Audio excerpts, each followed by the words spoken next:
ಇದ್ದು. ಈಗ ಈ ಪ್ರಕರಣದ ಬಗ್ಗೆ ಮಾತನಾಡ್ತಾ ಇದ್ವಿ. ಈ ಪ್ರಕರಣಕ್ಕೆ ಸಂಬಂಧಪಟ್ಟಂತೆ ಮೂವರ ಬಂಧನವಾಗಿರುವಂಥದ್ದು, ಬಂಧನಕ್ಕೊಳಗಾದಂತಹ ಪ್ರಕಾಶ್ ನಡೆಸಿದಂತಹ ಫೋನ್ ಕಾನ್ವರ್ಸೇಷನ್ ನಮಗೆ ಲಭ್ಯ ಆಗಿರುವಂಥದ್ದು. ಬನ್ನಿ ಕೇಳೋಣ. ಹಲೋ ಪ್ರಕಾಶನ, ಏನ್ ಸಮಾಚಾರ? ಏನು ಸಮಾಚಾರ? ಫೋನೇ ಇಲ್ಲ ಮತ್ತೆ ನಿಮ್ಮದು? ಇಲ್ಲ, ನಾನು ಬೆಂಗಳೂರು ಹೋಗಿದ್ದೆ, ಇವತ್ತು ಬಂದೆ. ಹೌದಾ? ಸಮಾಚಾರ ಮತ್ತೆ ವಿಶೇಷ? ಹಾಂ, ಮತ್ತೆ ದುಡಿಮೆ ದುಡಿಮೆ ಜೋರಾ? ನಿಮ್ದು ಜೋರು ಅಂದೆ. ಹಾಂ, ನಮ್ಮದು ಜೋರಿರುತ್ತೆ. ಮತ್ತೆ ಎಲ್ಲಿದ್ದೀರಾ? ಇಲ್ಲೇ ಇದ್ದೀನಿ, ಯನ್ನಾಪುರದಲ್ಲಿ, ಬಸ್ ಮಠದಲ್ಲಿ. ಮತ್ತೆ ಮತ್ತೇನು ವಿಶೇಷ? ವಿಶೇಷ ನಿಮ್ದು ಅದು ಏನಾಯ್ತು ಅದು? ಮತ್ತೆ ಫೋನ್ ಮಾಡಿ ಅವ್ರು ಬರೀ ನಾಟಕ ಮಾಡ್ತಾರೆ, ಸಾಯ್ಲಿ ಬಿಡ್ರಿ, ಬೇರೆ ನೋಡೋಣ. ಹೌದಾ? ಮಾತು ಕದಿಯಂಗಿರ್ಬೋದು, ಯಾವತ್ತು ಮಾತಾಗಿರ್ಬೋದು. ಮಾತಾಗಿರ್ಬೇಕು. ಅವತ್ತು ನಮ್ಮ ಹತ್ರ ಹೇಳಿರೋದು ನೀವೆಂತ ಹೇಳಿದ್ದು, ಅದು ಫ್ರೆಶ್ಶು 50,000 ಕೊಟ್ಟು ಸಾಕು ಅಂತ ಹೇಳಿದ್ರಲ್ಲ. ನಾನು ಅದನ್ನೇ ಹೇಳಿದೆ ಅವರಿಗೆ. 1 ವರ್ಷ ಅಗ್ರಿಮೆಂಟ್ ಮಾಡ್ಕೊಳ್ಳೋಣ ಅಂತ ಹೇಳಿದಿರಿ. ಇವಾಗ ಗಂಟೆ ಒಂದು ಮಾತಾಡ್ತಾರೆ, ಅದಕ್ಕೆ ಸೈಲೆನ್ಸ್. ನಾನು ಅದೇ 50,000 ನಾವು ರೆಡಿ ಮಾಡಿ, ನಾನು ಮೊನ್ನೆ ಅಲ್ಲಿ ಬ್ಯಾಂಕ್ ರಜೆ ಇತ್ತು, ಇವತ್ತು ಬ್ಯಾಂಕ್ ಓಪನ್ ಆಗಿದೆ. ಗುರುವಾರ ಕೊಟ್ಬಿಡೋಣ ಬೇಕಾರೆ 50,000. ನಾನು ಮೊನ್ನೆ ಕೇಳಿದೆ, ಇಲ್ಲಿ ಬಂದಿದ್ದೀರ ಅವರು ಯನ್ನಾಪುರಕ್ಕೆ. ಯನ್ನಾಪುರ ಬರ್ಬೇಕಾ ಹೇಳಿದ್ದೀನಿ, ನನಗೆ ಅಗ್ರಿಮೆಂಟ್ ಆಗಬೇಕು, ಮತ್ತೆ ನಾಳೆ ಬೆಳಗ್ಗೆ ರಿಸ್ಕ್ ಆಗಬಾರ್ದು. ಅಗ್ರಿಮೆಂಟು ಪ್ರಕಾಶ್ ಅವರು ಹೇಳಿದ್ದು ನಿಮ್ಮ ಮಗಳಿಗೆ ಅಂತೇಳಿ ಅಂತ ಹೇಳಿದ್ದಾರೆ, ಫ್ರೆಶ್ ಐಟಮ್ ಅಂತ ಹೇಳಿದ್ದಾರೆ. 50,000 ಕೊಡಬೇಕು, 1 ವರ್ಷ ಅಗ್ರಿಮೆಂಟ್ ಅಂತ ಹೇಳಿದ್ದಾರೆ ಅಂತ ಪ್ರಕಾಶ್ ಅವರು ಹೇಳಿದ್ದಾರೆ ಅಂತ ಹೇಳಿದ್ದೀನಿ.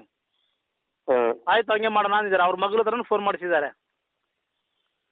ಅವ್ರ ಮಗಳ ಹತ್ರ ಫೋನ್ ಮಾಡಿಸಿ ಅವರು ಹೇಳಿದ್ದಾರೆ, ಒಪ್ಕೊಂಡಿದ್ದಾರೆ ಅವರು. ಮತ್ತೆ ಮೊನ್ನೆ ಬನ್ನಿ ಅಂತ ಹೇಳಿದ್ದಕ್ಕೆ ಮೊನ್ನೆ ಡೇಟ್ ಬಂದಿದೆ, ಒಂದು 5-6 ದಿವಸ ಆಗಲ್ಲ ಅಂತ ಅಂದಿದ್ದಾರೆ.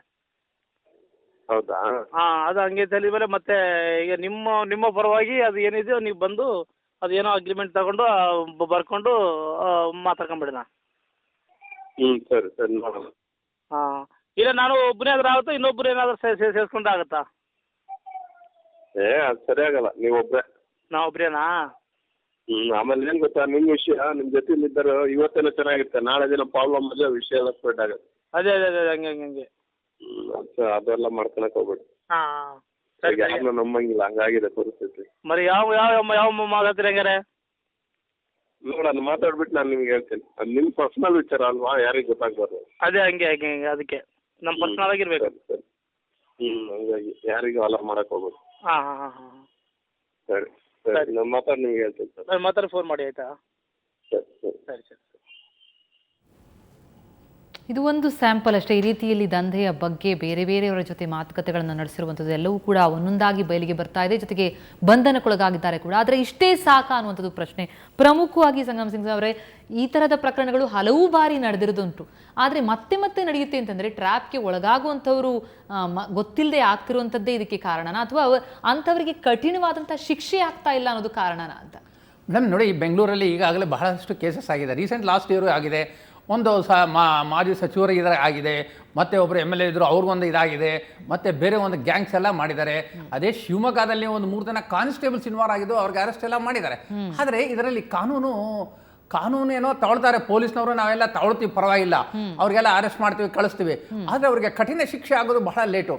ಫಾರ್ ಎಕ್ಸಾಂಪಲ್, ಈಗ ಶಿವಮೊಗ್ಗದಲ್ಲಿ ನೀವು 3 ಜನ ಕಾನ್ಸ್ಟೇಬಲ್ ಎಲ್ಲ ಅರೆಸ್ಟ್ ಆಗಿದಾರಲ್ಲ, ಅರೆಸ್ಟ್ ಆಗಿದೆ, ಅವ್ರಿಗೇನಾಗಿದೆ ಅಷ್ಟೇ ತಾನೆ, ಅವ್ರಿಗಾಯ್ತು 6 ತಿಂಗಳವರೆಗೂ ಇಡ್ತಾರೆ. ಆಮೇಲೆ ಅವ್ರಿಗೆ ಡ್ಯೂಟಿ ಕೊಡ್ತಾರೆ, ಮತ್ತೆ ಅವ್ರ ಸಂಬಳ ಎಲ್ಲ ಬರ್ತಾ ಇರುತ್ತೆ, ಫುಲ್ ಸಂಬಳ ಬರ್ತಾ ಇರುತ್ತೆ. ಕೇಸ್ ಎಷ್ಟು ದಿವಸ ತಗೊಳುತ್ತೆ? ಕೇಸ್ ಸುಮಾರು ಇಂಥ ಒಂದು ಕೇಸಲ್ಲಿ ನೋಡ್ಬೇಕಾದ್ರೆ ಇದು ನೋಡ್ಬೇಕು, ಏನು 384 ಹಾಕಿದಾರೋ, ಇಲ್ಲ ಎಕ್ಸ್ಟ್ರಾಕ್ಷನ್ ಹಾಕಿದಾರೋ, ಇಲ್ಲ 420 ಹಾಕಿದಾರೋ, ಏನೋ ಇದೆಲ್ಲ ಹಾಕಿದ್ರೆ ಜಾಮೀನು ಸಹ ಬಂದ್ಬಿಡುತ್ತೆ. ಕೇಸ್ ಟ್ರಯಲ್ ನಡೀತದೆ ಯಾಕಂತ ಹೇಳಿದ್ರೆ 7 years ಮಿನಿಮಮ್ ಇದೆ, ನಡೀತದೆ. 10 ವರ್ಷ ಆದ್ರೂ ನಡೀತದೆ. ಹೀಗೆ ಈಗ ಇಮಿಡಿಯೇಟ್ ಕನ್ವಿಕ್ಷನ್ ಆಯ್ತು ಅಂತ ಹೇಳಿದ್ರೆ, ಅವರಿಗೆ ಕಠಿಣ ಶಿಕ್ಷೆ ಆಯ್ತು ಅಂತ ಹೇಳಿದ್ರೆ ಇಮಿಡಿಯೇಟ್ ಆಗಿ, ಹೌದು 6 ತಿಂಗಳ ಒಳಗಡೆ ಆಯ್ತು ಅಂತ ಹೇಳಿದ್ರೆ, ಆಗ ಏನಾಗುತ್ತೆ, ಅದ್ರ ಇಂಪ್ಯಾಕ್ಟ್ ಇರುತ್ತೆ. ಹೌದಪ್ಪ, ನಮಗೆಲ್ಲ ಇದಾಗುತ್ತೆ, ಕಷ್ಟ ಆಗುತ್ತೆ ಅಂತ ಹೇಳಿದ್ರೆ ಬೇರೆಯವ್ರಿಗೆ ಒಂದು ಗೊತ್ತಾಗುತ್ತೆ. ಇದೇನಾಗುತ್ತೆ, ಯಾವಾಗ ಅದು ಮರ್ತು ಬಿಡ್ತಾರೆ ಈಗ. ಯಾಕಂದ್ರೆ ಬೆಂಗಳೂರಲ್ಲೇ 5-6 ಒಂದು ಕೇಸ್ಗಳು ಆದಾಗ ಫಿಲ್ಮ್ ಆಕ್ಟರ್ದು ಇವ್ರದ್ದೆಲ್ಲ ಎಲ್ಲ ಮರ್ತು ಬಿಟ್ಟಿದ್ದೀವಿ. ಈಗ ಹೊಸದಾಗಿ ಈಗ ಮತ್ತೆ ಶಿವಮೊಗ್ಗದು ಬಂತ, ಒಳ್ಳೆ ಕೇಸ್ ಆಯ್ತಲ್ಲ, ಎಂತದಪ್ಪ ಇದು ಪ್ರಕಾಶ್ ಯಾರು ಇವರು ಮಾಡಿದಾರಲ್ಲ ಇವರು ಅಂತ ಹೇಳಿ 3 ಜನ ಅರೆಸ್ಟ್ ಆಗಿದ್ದಾರೆ. ಈಗ ಅದರಂತೂ ಪ್ರಮುಖವಾಗಿ ಆ ನರ್ಸ್ನ ಮೇಲೆ ಅತ್ಯಾಚಾರ ನಡೆದಿದೆ, ಆಕೆಯನ್ನ ಬ್ಲಾಕ್ ಮೇಲ್ ಮಾಡಲಾಗಿದೆ, ಆಕೆಯನ್ನ ಬಳಸಿಕೊಂಡು ಹನಿ ಟ್ರ್ಯಾಪ್ ಮಾಡಿರೋದು ಬಹಳಷ್ಟು ಪ್ರಕರಣಗಳಿದೆ ಇದು ಬಹಳಷ್ಟು ಇದು ಈಗ ಅಪ್ಲಿಕೇಶನ್ ಆಫ್ ಮೈಂಡ್ ಬೇಕು ಮೇಡಮ್. ಈಗ ಅಲ್ಲಿ ಈಗ ಯಾವ್ಯಾವ ಸೆಕ್ಷನ್ಸ್ ಹಾಕಿದ್ದಾರೆ ಅದ್ರ ಮೇಲೆ ಬರಬೇಕು.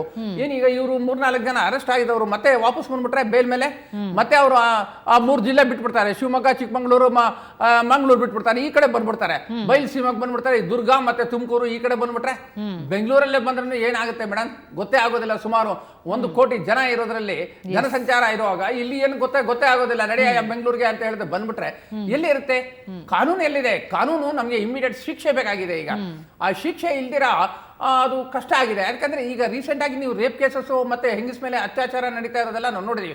ಸಾಕಷ್ಟು ಚೈನ್ ಸ್ಟ್ಯಾಚಿಂಗ್ ಕೇಸ್ಗಳು ಆಗೋಗ್ಬಿಟ್ಟಿದೆ ಬೆಂಗಳೂರಲ್ಲಿ, ಲೆಕ್ಕವಿಲ್ಲದಷ್ಟು ಆಗಿದೆ. ಯಾವ್ದಾನ ಒಂದು ಕನ್ವಿಕ್ಷನ್ ಆಗಿದೆಯಾ? ಇಲ್ಲ madam. Conviction rate is very low. ಯಾಕೆ? ಇದು ಫೇಲ್ಯೂರ್ ಆಫ್ ದ ಪೊಲೀಸ್ ಇದೆ, investigation failure of the prosecution ಇದೆ. ಈಗ ನಾವು ಸಡನ್ ಆಗಿ ನಾವು ಇದಕ್ಕೆ ನ್ಯಾಯಾಲಯಕ್ಕೆ ನಾವು ಕೇಳಕ್ ಆಗ್ತಾ ಇಲ್ಲ ಈಗ.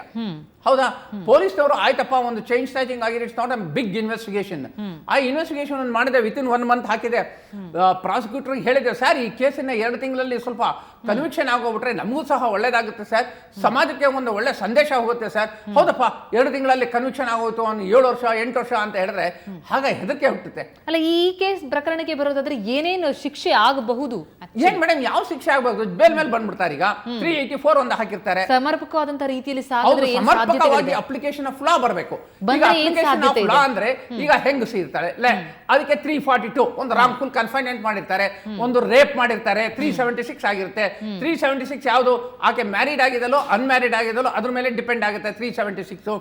ಅವಳ ಮೇಲೆ ಒಂದು 354 ಆಗುತ್ತೆ. ಅತ್ಯಾಚಾರಗಳು ಎಲ್ಲ ನಡೀತದೆ ಅವಳ ಮೇಲೆ, ಅದನ್ನೆಲ್ಲ ಇದು ಮಾಡಬೇಕು. ರಾಂಗ್ಫುಲ್ ಕನ್ಫೈನ್ಮೆಂಟ್ ಆಗಿದೆ. ಇದಾದ ಮೇಲೆ ಎಕ್ಸ್ಟ್ರಾಕ್ಷನ್ ಇವಳಿಗೆ ಉಪಯೋಗಿಸ್ಕೊಳ್ತಾರೆ. ನೀನು ಅದ್ರ ಮೇಲೆ 294 ಇವಳದು ಒಂದು ವಿಡಿಯೋ ತೆಗೆದಿರ್ತಾರೆ. ಏನು ಒಂದು ನಂಗಾರ ಹಚ್ಚದೋ ಒಂದು ಯಾವುದೋ ಒಂದು ವಿಡಿಯೋ ತೆಗೆದಿದೆ. ಅದಕ್ಕೆ they wanted to convert it into for extraction of the money. ಅದಕ್ಕೆ ಅವಳಿಗೆ ಬೆದರಿಕೆ ಹುಟ್ಟಿರ್ತಾರೆ. 506 ಇರುತ್ತೆ, 504 ಇರುತ್ತೆ, ಎಲ್ಲ ಇದೆ. ಆದ್ರೆ ಸರಿಯಾದ ರೀತಿಯಲ್ಲಿ ಸಾಧ್ಯ ಹೌದು ಮೇಡಮ್. ನಿಜಕ್ಕೂ ಮಂಜುಳಾ ಮೇಡಮ್, ಪ್ರಮುಖವಾಗಿರುವಂತದ್ದು ಅಂತಂದ್ರೆ ಒಂದು ಅರೆಸ್ಟ್ ಏನೋ ಆಗುತ್ತೆ, ಮುಂದೆ ಏನು ಅನ್ನುವಂತಹ ಪ್ರಶ್ನೆ ಬಹುಶಃ ಇದೇ 4 ಜಿಲ್ಲೆಗಳಲ್ಲಿ ಇಂತಹದೊಂದು ಅವ್ಯಾಹತವಾಗಿ ನಡೀಲಿಕ್ಕೆ ಕಾರಣ ಆಗಿದೆಯಾ ಅಂತ. ನಿಜ, ಇದೊಂದೇ ಪ್ರಕರಣ ಅಲ್ಲ, ಎಲ್ಲ ಪ್ರಕರಣಗಳಲ್ಲಿಯೂ ಕೂಡ ಶಿಕ್ಷೆಯ ಪ್ರಮಾಣ ತುಂಬಾ ಕಡಿಮೆ ಇರೋದ್ರಿಂದ ನಮ್ಮ ದೇಶದಲ್ಲಿ ಕಾನೂನಿನ ವ್ಯವಸ್ಥೆ ತುಂಬಾ ಚೆನ್ನಾಗಿದೆ. ಪ್ರಪಂಚದ ಯಾವುದೇ ದೇಶದಲ್ಲಿ ಇಲ್ಲದೆ ಇರುವಂತಹ ಕಾನೂನುಗಳು ನಮ್ಮ ದೇಶದಲ್ಲಿ ಇವೆ. ಆದ್ರೆ ಅದನ್ನ ಅಪ್ಲಿಕೇಶನ್ ಆಫ್ ಲಾ ಅಂತ ಈಗೇನ್ ಸಂಗ್ರಾಮ್ ಸಿಂಗ್ ಅವರು ಹೇಳಿದ್ರು ಹಾಗೆ ಅಪ್ಲಿಕೇಶನ್ ಆಫ್ ಲಾನು ಇಲ್ಲ ನಮ್ಮ ದೇಶದಲ್ಲಿ, ಅಪ್ಲಿಕೇಶನ್ ಆಫ್ ಮೈಂಡು ಇಲ್ಲ. ಸೊ ಹಾಗಾಗಿ ಇದು ಫಾಲೋ ಅಪ್ ಆಗಲ್ಲ. ಒಂದು ಕೇಸ್ ಹಿಡಿದಾಗ ಅದನ್ನ ನೋಡ್ತೀವಿ, ಮತ್ತೆ ಓ ಈ ತರನ ಹೀಗ ಅಂತ ಹೇಳ್ತೀವಿ, ಆಮೇಲೆ ನಂತರ ಅದನ್ನ ಮರಿತೀವಿ. ಮತ್ತೆ ಇನ್ಯಾವುದೋ ಊರಿನಲ್ಲಿ ಇಂಥದ್ದೇ ಹನಿ ಟ್ರಾಪ್ ಗಳು ನಡೀತಾ ಇರುತ್ತೆ. ಇದೊಂದು ಹನಿ ಟ್ರಾಪ್ ಒಂದೇ ಅಲ್ಲ, ಹೆಣ್ಮಕ್ಳನ್ನ ಮುಂದೆ ಮಾಡಿಕೊಂಡು ಬೇರೆ ಬೇರೆ ಎಲ್ಲ ಕಡೆಯಲ್ಲಿಯೂ ಕೂಡ ದಂಧೆಯನ್ನ ಮಾಡುವಂತದ್ದು ಒಂದ್ ರೀತಿಯ ಕಲೆಗಾರಿಕೆ ಆಗಿ ರೂಪಿಸ್ಕೊಂಡ್ಬಿಟ್ಟಿದ್ದಾರೆ ಇವರು. ಈ ಕಲಾಕಾರರಿಗೆ ಕಡಿವಾಣ ಇಲ್ವಾ, ಎಲ್ಲಿ ಫೇಲ್ ಆಗ್ತಿದೀವಿ ಅಂತ? ಅದೇ ಈಗ ಏನಂದ್ರೆ 376 ಹಾಕೋ ಜಾಗದಲ್ಲಿ 354 ಹಾಕೋದು, 354 ಹಾಕೋ ಜಾಗದಲ್ಲಿ 294 ಹಾಕೋದು, ಹೀಗೆ ಅಪ್ಲಿಕೇಶನ್ ಆಫ್ ಲಾ ಅನ್ನ ಬಳಸುವಂತಹ ರೀತಿಗಳಲ್ಲಿ ವ್ಯತ್ಯಾಸ ಆದಂತಹ ಸಂದರ್ಭಗಳಲ್ಲಿ ಇಂಥ ಕಲ್ಪ್ರಿಟ್ಗಳು ಈಸಿಯಾಗಿ ಬೇಲ್ ಮೇಲೆ ಈಚೆ ಬರ್ತಾರೆ. ಮತ್ತೆ ಇದೇ ದಂಧೆಯನ್ನ ಬೇರೆ ಬೇರೆ ಜಿಲ್ಲೆಗಳಿಗೆ ಹರಡಿಸ್ತಾ ಹೋಗ್ತಾರೆ. ಅವ್ರಿಗೆ ಯಾವುದೇ ಕಾನೂನಿನ ಭಯ ಇರೋದಿಲ್ಲ. ಸೊ ಹಾಗಾಗಿ ಕಾನೂನಲ್ಲಿ ಒಂದ್ ಸಾರಿ ಅವ್ರು ಶಿಕ್ಷೆಗೆ ಒಳಪಟ್ಟು ಜೈಲಿನಲ್ಲಿ ಕೊಳೆಯೋಂಗ್ ಆಗ್ಬಿಟ್ರೆ ಅವ್ರು ಮತ್ತೆ ಇಂಥ ದಂಧೆಗಳಲ್ಲಿ ಮುಂದುವರಿಲಿಕ್ಕೆ ಸಾಧ್ಯ ಆಗೋದಿಲ್ಲ. ಇವ್ರು ಹೀಗೆ ಇರ್ತಾರೆ. ಇವ್ರದೊಂದು ನೆಟ್ವರ್ಕ್ ಬೇರೆ ಬೇರೆ ರೀತಿಯಲ್ಲಿ ಇಡೀ ದೇಶವನ್ನ ವ್ಯಾಪಿಸ್ಕೊಂಡ್ಬಿಟ್ಟಿರುತ್ತೆ. ಸೊ ಹೆಣ್ಮಕ್ಳನ್ನ ಮಾರಾಟ ಮಾಡುವ ದಂಧೆಗಳು ಕೂಡ ಅದೇ ರೀತಿ ಅಂತಾರಾಷ್ಟ್ರೀಯ ಮಟ್ಟದಲ್ಲಿ ನಡೀತಾ ಇದೆ. ಇವತ್ತು ಪ್ರಪಂಚದಲ್ಲಿ 3ನೇ ರಾಷ್ಟ್ರವಾಗಿ ಭಾರತ ಇದೆ ಹೆಣ್ಮಕ್ಳನ್ನ ಮಾರಾಟ ಮಾಡುವಂತಹ ದಂಧೆಯಲ್ಲಿ ಅಂತ ಹೇಳಿದ್ರೆ ನಾಚಿಕೆ ಪಟ್ಕೋಬೇಕು. ಸೊ ಅಂತಹ ಒಂದು ಪರಿಸ್ಥಿತಿ ಒಳಗಡೆ ಕಾನೂನನ್ನ ಇನ್ನು ಸ್ಟ್ರಿಕ್ಟ್ ಆಗಿ ನಾವು ಅಡಾಪ್ಟ್ ಮಾಡ್ಕೋಬೇಕಾಗತ್ತೆ, ಸ್ಟ್ರಿಕ್ಟ್ ಆಗಿ ಪಾಲಿಸಬೇಕಾಗ್ತದೆ. ಮತ್ತೆ ಯಾರು ಇಂತಹ ಒಂದು ಕೃತ್ಯಕ್ಕೆ ಒಳಗಾಗ್ತಾರೆ ಅಂತವ್ರು ಎಚ್ಚೆತ್ಕೊಂಡು ಬೇರೆಯವರನ್ನ ಸಂರಕ್ಷಣೆ ಮಾಡುವಂತಹ ನಿಟ್ಟಿನಲ್ಲಿ ಲೀಕ್ಔಟ್ ಮಾಡಬೇಕು, ಸುದ್ದಿ ಮಾಡಬೇಕು, ಚರ್ಚೆ ಮಾಡಬೇಕು. ಮತ್ತೆ ಅವ್ರಿಗೆ ಗೊತ್ತಿರೋರಿಗೆ ಹೇಳ್ಬೇಕು, ತಾವೇನೋ ಅವರ ತಮ್ಮ ಬದುಕನ್ನ ಕಳ್ಕೊಂಡ್ರು, ಆದ್ರೆ ಬೇರೆಯವರು ಕಳ್ಕೋಬಾರ್ದಲ್ಲ, ಅವ್ರಿಗಾದ್ರೂ ಅಡ್ವೈಸ್ ಮಾಡ್ಬೇಕು. ಈ ತರ ಮಿಸ್ ಕಾಲ್ ಬಂದಾಗ ಹಿಂಗ್ ಮಾತಾಡಬಾರ್ದು, ಹೀಗಾಗತ್ತೆ, ನಮ್ಮನ್ನ ಈ ತರ ಬಳಸ್ಕೊಂಡ್ರು, ನಮ್ಗೆ ಹಿಂಗ್ ಓಪನ್ ಆಗಿ ಬಂದು ಹೇಳಲಿಕ್ಕೆ ಸಾಧ್ಯ ಆಗ್ತಾ ಇಲ್ಲ ಅಂತ ಎಷ್ಟು ಜನ ಬಂದು ಹೇಳ್ತಾ ಇದ್ದಾರೆ. ಅವರು ಕೂಡ ಕೆಲವೊಂದು ಕ್ಷಣಗಳ ಕಾಲ, ಕೆಲವೊಂದು ದಿನಗಳ ಕಾಲ ಅಂತಹ ಎಲ್ಲ ರೀತಿಯ ಸೌಲಭ್ಯಗಳನ್ನ ಪಡ್ಕೊಳ್ತಾರೆ. ಮತ್ತೆ ಅಲ್ಲಿಂದ ಹಣಕಾಸು ಬೇರೆ ಬೇರೆ ಸೌಲಭ್ಯಗಳನ್ನ ತಗೊಳ್ತಾರೆ. ಎಲ್ಲಿ ಇವ್ರನ್ನ ನೆಗ್ಲೆಕ್ಟ್ ಮಾಡಕ್ ಶುರು ಮಾಡ್ತಾರೋ ಆಗ ಇವರು ಇದನ್ನ ಲೀಕ್ ಮಾಡಕ್ಕೆ ಪ್ರಾರಂಭ ಮಾಡ್ತಾರೆ. ಸೊ ಹಾಗಾಗಿ ದೇಶದಲ್ಲಿ ಎಷ್ಟೇ ಕಾನೂನುಗಳಿದ್ರೂ ಕೂಡ ಅದನ್ನ ಹೌದು, ತಡೆಗಟ್ಟಲಿಕ್ಕೆ ಸಾಧ್ಯ ಆಗ್ತಾ ಇಲ್ಲ. ಎಸ್ ಮೇಡಮ್, ನಿಜಕ್ಕೂ ಬಹಳ ಇಲ್ಲಿ ಇರುವಂತಹ 3-4 ಆಯಾಮಗಳಿರುವಂತದ್ದು ಈ ವಿಚಾರದಲ್ಲಿ. ಹಾಗಾಗಿ ಪ್ರಮುಖವಾಗಿ ಟ್ರ್ಯಾಪ್ಗೆ ಒಳಗಾದಂಥವ್ರು ಹೊರಬಂದು ಹೇಳಲಿಕ್ಕೆ ಅಂಜುತ್ತಾರೆ, ಇಲ್ಲ ನಾಚಿಕೆ ವಿಷಯ ಅಂತ ಅನ್ಕೊಳ್ತಾರೆ. ಜೊತೆಗೆ ಅಲ್ಲಿ ಬಳಕೆಯಾದಂತಹ ಹೆಣ್ಣು ಮಕ್ಕಳು ಕೂಡ ಹೊರಬರಲಿಕ್ಕೆ ಧೈರ್ಯ ಮಾಡೋದಿಲ್ಲ. ಇದೆಲ್ಲದರ ಕಾರಣವಾಗಿ ಪ್ರಕರಣ ಹೊರಬರೋದೇ ಕಷ್ಟ, ಬಂದ ಮೇಲೆ ಅವರಿಗೆ ಕಠಿಣ ಶಿಕ್ಷೆ ಆಗೋದಂಥದ್ದು ಇನ್ನೂ ಕಷ್ಟ ಅನ್ನೋದೇ ಈ ಪ್ರಕರಣಗಳು ಹೆಚ್ಚಾಗಲಿಕ್ಕೆ ಕಾರಣ ಆಗಿರುವಂಥದ್ದು.